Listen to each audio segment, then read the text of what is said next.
Creativity is an addiction. We go to it every day. We go to it because many of our jobs depend on it. Doesn't matter what you're doing for a career. Your job depends on your creativity. And here's the thing. Other people depend on your creativity. But what about those days when you don't have it? You're running low on it. What are we going to do? And you get really upset with yourself because creativity has decided, I'll get to it. And, you become that procrastinator. Well, it's an addiction. Learn to listen to it, learn to love it, learn to build with it. Unplugged because we will always say yes to creativity. Totally uncut because we will always make mistakes. This is Arroe Unplugged. Do you mind if I just sit here and just stare out this recording studio window? In fact, I want to take off my reading glasses. I want to see this picture clear because I'm going to try to figure out a way to paint it inside your imagination. These trees are about 35 feet tall. When they first came into my life in 1997, they were barely 6 inches tall. The sun, the way that it's gleaming this morning, this is like one of those days where spring is starting to give birth to a brand new feeling inside the human mind, body, and soul. And outside this recording studio, the shadows are super long because what's happening is as the sun is rising, things are beginning to move. The squirrels, the hawks. The hawk was so noisy this morning. Oh my God. When you wake up in a forest with hawks, that right there is your natural alarm clock. You don't need the beep, beep, beep, beep. You just need that hawk. And you've got the deer who are just calmly, peacefully roaming. And I love to tap into that energy every single morning when I see those deer. Because when those doe stop and stare at me, it's almost like they're saying, hey, it sounds rough. What you're reading sounds horrible. But we're here. Let us be where you lean. We're here. Hey, it's Arroe. This is The Choice. This is what I was writing while the sun was waking up on a brilliant new day. Clearing the mind in a fogged up society. Is that a full moon or the sun rising? Most people can't even identify the day that we're actually living in. Now, according to research, because you know how I am, time perception is completely normal and shouldn't raise any concern until you find yourself in a place that you forgot how you got there. Science says the things that we recollect are prone to real interference. Here's the thing now. No memory will ever be the same.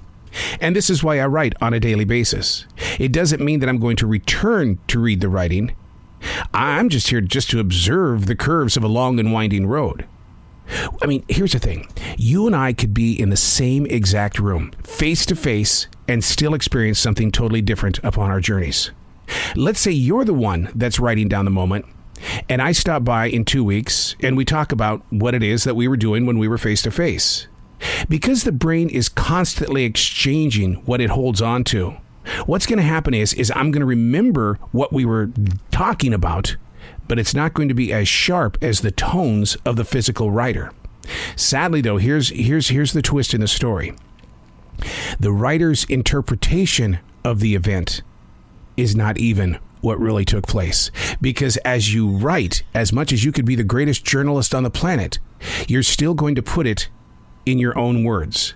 So therefore, once the moment happens, it's over. And you're basing everything on what your mind is giving you in this moment of now and not then. That's a tough cookie to swallow because so many times we really want to put ourselves in a past and we want to live in those great moments. But I always ask, and this is not a negative, was it really a great moment? What was it that you saw? Here's a good example. In my early years, from my teens all the way up until just at 30 years old, sure, I had a very rough marriage, but I was in love with that woman.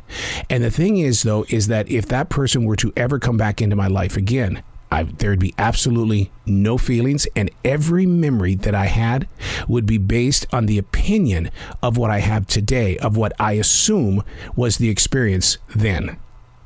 Once again, very deep, right? Clearing the mind in a fogged up society. Is that a full moon or is that a sunrise? Do you ever find yourself in a situation where you can't identify the day? And research says that's okay. It's when you don't know how you got where you are that you should start finding yourself in a place of worry. Where are your keys at? You're always losing your keys? What about that left sock? The mind is beat up every day. And so often, arguments are based on, no, this is the way that it was. Here's the thing. Find your peace. Listen to each other. What you experienced in that moment of now is not what you're experiencing in this moment of now. And what you had going in your life at that time is based only, not on a memory, an opinion. Because what you experienced then has been rewritten by your imagination, because your mind is constantly exchanging. You may remember being there, you may remember the conversation, but it will never be exact. Find your peace. If you've got something against somebody, find your peace. If something is coming at you and it sharply gets inside your soul, find your peace. When you find your peace, then you can sit there and like I said, even if you're writing it down, what you wrote down that day and what you see today, two completely different things. That's what I love about writing. You're going to learn a lot about yourself, of how you were, but you're not living there, but how you were and how you are. And then that's when you start believing in the power of now, being mindful of your present. I'm Arroe, and that's what I was writing while the sun was waking up on a brilliant new day.